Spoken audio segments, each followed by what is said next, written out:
এটাই করছি।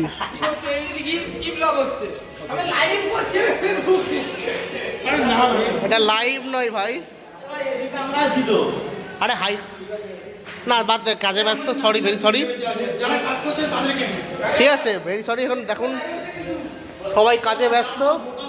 প্রথম কথা এটা কোনো লাইভ ভিডিও নয়, তাই তো চাপ নেবেন না।